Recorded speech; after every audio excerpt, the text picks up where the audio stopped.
En RDC, l'émission de télé-réalité du moment s'appelle Vodacom Best of the Best. Le principe, pendant 12 semaines, des candidats s'affrontent à travers des épreuves de chant. Tous les codes de la télé-réalité sont réunis. Un jury people, bravo, de la compétition, de la joie, de l'émotion. Et à la fin, c'est le public qui choisit le talent musical de l'année. Best of the best.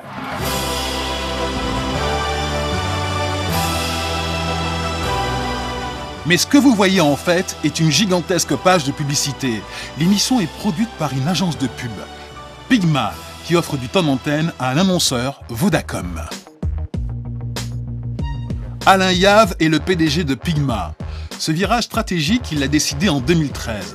Son objectif, proposer aux marques de nouveaux espaces de communication en dehors des traditionnelles pages de publicité.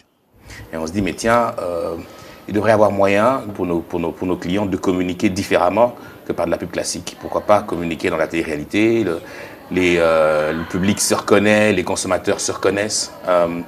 Et la télé-réalité, c'est raconter la réalité, le vécu, mais d'une manière relativement inspirationnelle.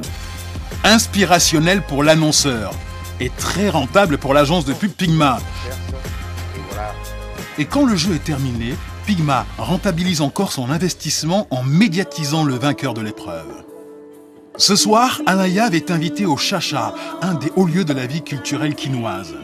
José Hendrix Mbelo, le gagnant de son émission Best of the Best, se produit sur scène. Pour le patron, l'artiste est l'ambassadeur de Pigma. On a créé Best of the Best, qui est un gros carton. José Hendrix en est la preuve vivante. Aujourd'hui, il est connu, il a chanté avec les plus grands, il a chanté avec Fally Ipupa, il a chanté avec Oskido. Et ben, le futur est à lui.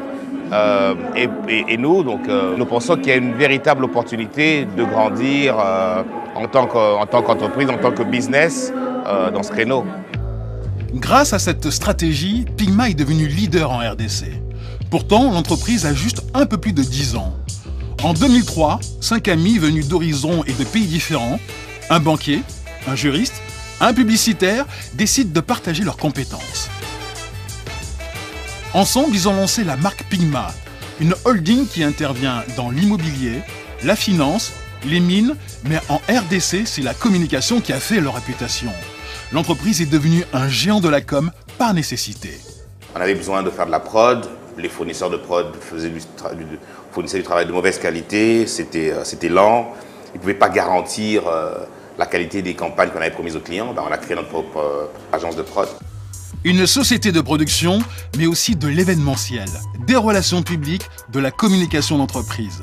Aujourd'hui, Pigma travaille pour les principales multinationales implantées au Congo. Parmi ses clients, Celtel, Nokia, Bralima, Nestlé ou encore Western Union. Son secret pour conquérir le marché, la connaissance et la maîtrise de la culture africaine. Ce matin, le PDG joue gros. Il a rendez-vous chez Vodacom pour le lancement d'une nouvelle campagne de communication sur le web. Plusieurs agences sont en concurrence, il y a même des groupes internationaux.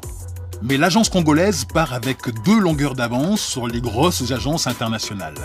Car elle produit déjà l'émission télé Miss Vodacom et en plus, elle est africaine. Mais la vraie réalité, c'est que tu vois les publicités, quand vous les amenez, il faut qu'ils soient conceptualisés, il faut qu'ils soient localisés comme on aime bien les dire. Et tu sais, dans les groupes, c'est très souvent difficile. Les groupes designent des histoires qui n'ont pas pris en compte toutes les réalités de votre pays et vous l'envoient pour que vous diffusiez. Aujourd'hui, le groupe Pigma, c'est un chiffre d'affaires de 15 millions de dollars par an. Mais Pigma Communication commence à se sentir à l'étroit sur le marché congolais. Alors, pour continuer à progresser, elle compte sur un nouveau relais de croissance, Internet. On compte un taux de pénétration d'Internet qui est passé de 1% à 7%. Et ça promet déjà avec l'avenir que l'Internet aujourd'hui sera le média du consommateur. Et le consommateur aujourd'hui, qui était passif, qui vraiment était connecté seulement avec la radio, la télé et les panneaux, aujourd'hui il est un peu devenu comme étant copropriétaire de la marque. C'est-à-dire qu'il a un mot sur la marque. Il consomme Internet matin, midi et soir. il chatte, il fait ses recherches. Et donc, pour nous, Internet, ça reste vraiment le média du consommateur. Sur Internet, la stratégie de Pigma est la même qu'à la télévision. Créer des contenus et permettre aux marques de les sponsoriser. Seule différence ici, le PDG veut se servir du digital pour promouvoir Pigma à l'international. On peut, je sais pas moi, créer une télé-réalité ou créer une émission télé ou un programme télé en RDC et comment le vendre aux personnes qui sont à Abidjan ou à Lagos et autres. Et c'est là que le digital va jouer un grand rôle. L'objectif de Pigma Communication est de devenir leader, plus seulement au Congo, mais dans toute la sous-région. L'entreprise se donne jusqu'à 2020 pour y arriver.